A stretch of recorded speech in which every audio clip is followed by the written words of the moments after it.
Hi friends, welcome to my channel. ఈ రోజు మరొక ఇంట్రెస్టింగ్ స్టోరీతో మీ ముందుకు వచ్చాను. ఒక చిన్న పట్టణం దగ్గర పెద్ద కూరగాయల మార్కెట్ ఉండేది. ఆ మార్కెట్ పేరు సంత బజార్. అక్కడ పెద్ద పెద్ద వ్యాపారులు ఉండేవారు. కానీ అక్కడే ఒక చిన్న మూలలో పాత బండి మీద కూరగాయలు అమ్ముకునేవాడు ఆలుగడ్డ అరవింద్. అరవింద్ చాలా పేదవాడు. రోజు సంపాదన, రోజు భోజనం అంతే. ఒకరోజు అరవింద్ బండి దగ్గర ఒక పెద్ద కార్ ఆగింది. అందులో నుంచి దిగాడు టొమాటో రాఘవ్. అతను దేశంలోనే పెద్ద కూరగాయల కంపెనీ యజమాని. రాఘవ్ కూరలు చూస్తూ ఉన్నాడు. టొమాటో రాఘవ్, ఇవి ఎక్కడి నుంచి తెస్తావు అని అడిగాడు. అరవింద్ వినయంగా చెప్పాడు. ఆలుగడ్డ అరవింద్, నేను రైతుల దగ్గర నుంచి నేరుగా తెస్తాను అని చెప్పాడు. రాఘవ్ నవ్వాడు. నువ్వు పెద్ద వ్యాపారం చేయాలనుకుంటున్నావా అని అడిగాడు. అరవింద్ కాసేపు ఆగి అన్నాడు. ఆలుగడ్డ అరవింద్, నేను ఒకరోజు రైతులకు ఒక మంచి ధర వచ్చేలా చేయాలి అని అన్నాడు. రాఘవ్ వెళ్ళిపోయాడు. కానీ ఆ మాటలు అరవింద్ మనసులో నిలిచిపోయాయి. ఆ రోజు నుండి అరవింద్ ఒక నిర్ణయం తీసుకున్నాడు. చిన్న బండి నుంచి పెద్ద వ్యాపారం చేయాలి అని. మొదట అరవింద్ కొన్ని రైతులతో ఒప్పందం చేశాడు. మీరు నాకే కూరలు ఇవ్వండి, నేను మంచి ధర ఇస్తాను అని అన్నాడు. కొంతమంది రైతులు అంగీకరించారు.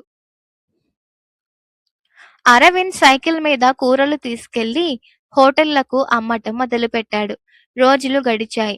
బిజినెస్ నెమ్మదిగా పెరుగుతూ వస్తుంది. ఒకరోజు ఒక పెద్ద సూపర్ మార్కెట్ అరవింద్ దగ్గర నుంచి కూరలు కొనాలని అడిగింది. అరవింద్ ఆనందపడ్డాడు. కానీ ఈ విషయం విన్నాడు. రాఘవ్ కంపెనీ మార్కెట్ను పూర్తిగా కంట్రోల్ చేస్తుంది అని. అతను కోపంగా అన్నాడు. టొమాటో రాఘవ్, ఆ చిన్న వ్యాపారి మన మార్కెట్లో పెరగకూడదు అని అన్నాడు. అతను పెద్ద ప్లాన్ కూడా చేశాడు. రాఘవ్ కంపెనీ మార్కెట్లో ధరలు తగ్గించింది. చాలా తక్కువ ధరలకు కూరలు అమ్మింది. అరవింద్ వ్యాపారం పడిపోయింది.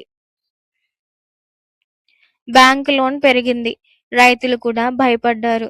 ఒక రాత్రి అరవింద్ ఒంటరిగా కూర్చొని ఆలోచించాడు. ఆలుగడ్డ అరవింద్, నేను తప్పు చేశానా అని. అప్పుడు అతని తల్లి ఒల్లి సీతమ్మ ఇలా చెప్పింది.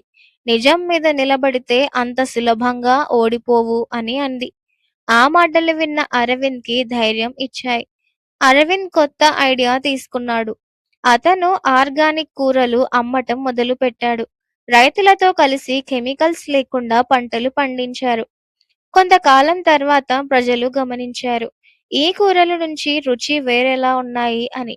డిమాండ్ పెరిగింది. Arvind company green fresh farms. కొన్ని సంవత్సరాల తర్వాత ఆ కంపెనీ దేశమంతా విస్తరించింది. అరవింద్ చిన్న బండి వ్యాపారి నుంచి బిలియనీర్ వ్యాపారి అయ్యాడు.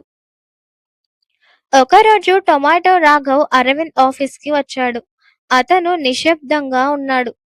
నేను నీ వ్యాపారం ఆపాలని చూశాను. అరవింద్ నవ్వాడు. మీరు నాకు పోటీ ఇచ్చారు, అందుకే నేను ఎదిగాను అని అన్నాడు. రాఘవ్ తల దించుకొని వెళ్ళిపోయాడు. ఇంకా అరవింద్ అన్నాడు, పేదగా మొదలవ్వటం తప్పు కాదు, కలలు లేకపోవటం తప్పు అని. ఈ రోజు నుండి అరవింద్ కంపెనీ రైతులకు సహాయం చేసే అత్యంత పెద్ద సంస్థగా మారింది.